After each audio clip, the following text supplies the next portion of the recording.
Il faut comprendre aussi que, en termes de critique, pour critiquer, Ebenezer John Molley fait partie des philosophes qu'on appelle ils sont idéalistes. Marcel Toa est un philosophe qui est purement critique, essentiellement critique. Mais Ebenezer John Molley, c'est un philosophe idéaliste.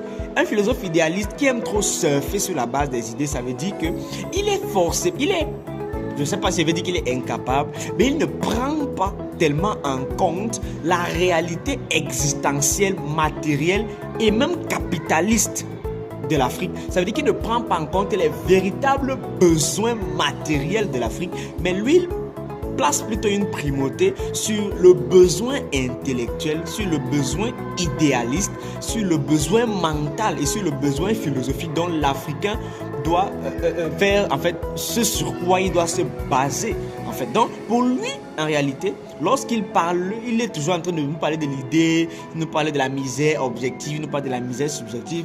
Mon frère, si c'est que tu n'as pas de quoi manger, tu n'es pas heureux. C'est-à-dire que sois l'homme le plus intelligent, sois l'homme le plus sage du monde, sois le plus grand philosophe du monde. Si tu n'as pas de quoi manger, si tu n'as pas de quoi nourrir ton ventre, si tu n'as pas de quoi te vêtir, si tu n'as pas où dormir, tu ne seras pas heureux. C'est ce qu'Ebenezer John Molley semble ignorer. Ebenezer John Molley semble prendre avec légèreté la misère financière, par exemple, la misère économique. Il semble oublier en fait les réalités existentielles et les besoins existentiels et matériels dont les Africains ont besoin. Donc, en fait, c'est comme ça que vous allez un peu contrer Ebenezer John Molley pour la plupart des cas, parce qu'il faut le dire. Les critiques d'Ebenezer John Molley sont souvent toujours centralisées autour de ça. Il est trop idéaliste, il oublie la réalité, il veut nous mettre dans les idées, il oublie qu'en réalité l'Afrique a besoin du nécessaire, a besoin du matériel, l'Afrique a besoin d'argent, elle n'a pas besoin des philosophes en réalité. Ça c'est la critique, c'est pas ce que je dis, c'est pas ce que je dis.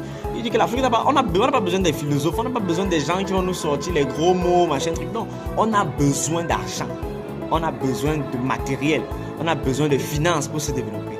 Donc c'est un peu la critique en ce qui concerne le chapitre 2, la misère objective. Maintenant on va passer simplement au chapitre 3 qui est celui de l'homme critique. J'espère que au fur et à mesure qu'on avance, si vous avez des questions, vous pourrez me poser ces questions-là via les commentaires ou bien je ne sais pas, vous pourrez prendre mon WhatsApp et me contacter directement. Je vous remets dans un groupe dans lequel vous pourrez poser vos questions.